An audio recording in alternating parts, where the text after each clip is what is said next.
first women selected when Rotary International sent Women Business Exchange to Taiwan. That's that Young Woman in Business Award. And I always feel like I have to add that was 100 years ago. So, okay. But we went. It was an amazing experience. I was really honored to be included in that group. And it was a stage of my life where I saw, I think I know what I'm being called to do.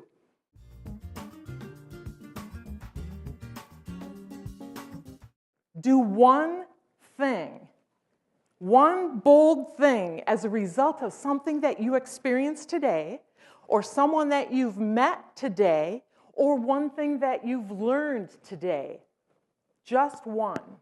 And we even talked about, wow, that doesn't even sound like a big enough goal for such an amazing event as this, but it's a huge goal because, as you know, one thing can change the trajectory of your success forever.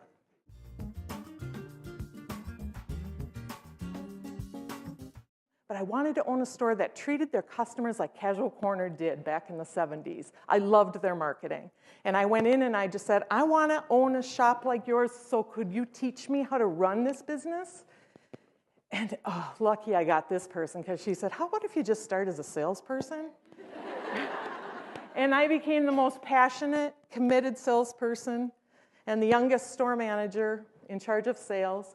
We were the #2 store, Maplewood. It's fun when you have local stories. We never could beat Ridgedale, which always bugged me.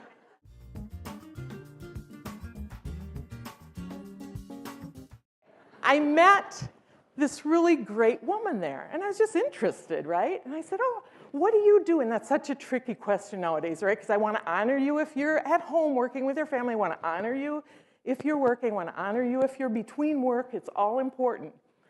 So I just asked her, what do you do for like fun and like during the day and, you know, if you work or whatever? And she said, oh, I'm just an office manager. I said, just an office manager? I was one of those. I know how much power you have. She said, well, and I said, office manager in what? And she said, well, it's a design firm. And I said, oh, interesting. The last few years must have been interesting. And we kind of struck up this really cool conversation. You know what? Don't throw it away. I'm just a. You're not a just a anything. You are what you are. And when you're in between, don't hide it.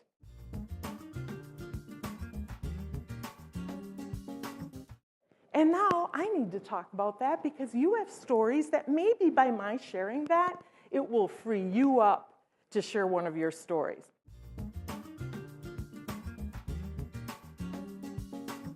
It's because who wants arrogant, right, overly assertive? That kind of confidence is annoying and gets old very fast. It's calm, classy confidence.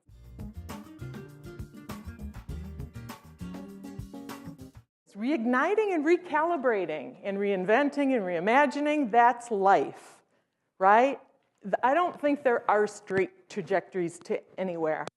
And it's at least interesting when you take a few dips and curves along the way. When you're in the middle of them, they can be very difficult, so know who your inner circle is to ask for help.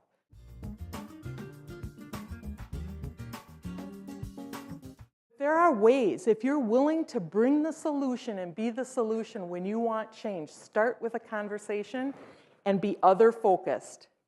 You know you're focused on you because that's why you want the change, right? Secret, we all know that. That doesn't work, though. Who cares? You've got to make it relevant to the company. If it doesn't work for the company's goals, guess what? No surprise, it's not going to happen. Because if life isn't working at home, work doesn't have a chance. If life doesn't work at home, work doesn't stand a chance. So I was reinstated, and I showed them, just watch. I mean, I work now. I go back to work, because we lived a block or two from where I worked. I go back to work at night after the kids are in bed. We didn't have email at the time, no cell phone, so you physically went back to your office. So, imagine that, you know. But that's what it took, and I did what it took. Quickest way you can change your life on a moment's notice, take your own bold action.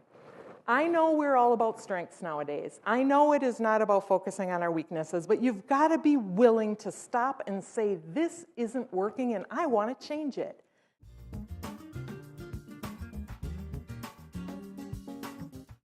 How often do you have to bring your A game? Do you bring your best to every situation? No, that's how you burn out. The really smart way is to say, aha, this task, this relationship, this meeting requires good enough. I'm going to do good enough really well and then move on.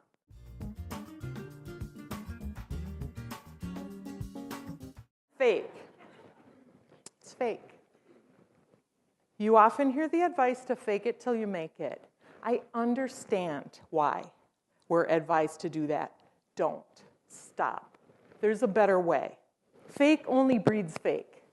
I don't want to be around more fake people, do you? Do you feel good when you're fake? What happens to your confidence when you're fake? Done. Out the door. Because you know you're not being yourself. Okay, Anne, so what can I do then when I have to enter a new situation and I'm scared and I've just got to fake that I can do this? No. Just change your thinking. Remember, bold, change your thought, action, and therefore outcome?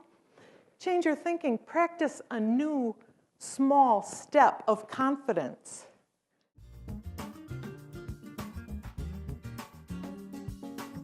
The last point for you is this orange pillow. Thank you. Thank you. When I saw this pillow, I thought, well, that's fun. We'll pitch it around the living room. No, it's not round. It's not a ball. It's not exactly flat. It's a very strange shape. There's some parts where there's no flowers on it, and there was a hole in it that I mended so it could get here without falling all over the floor. This is an imperfect pillow, but it didn't wait to come into our home. It's there, and we love it.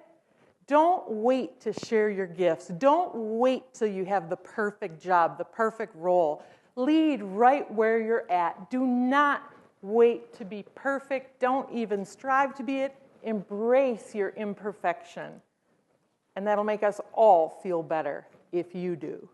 Thank you so much for being here. Stay bold. Thank you.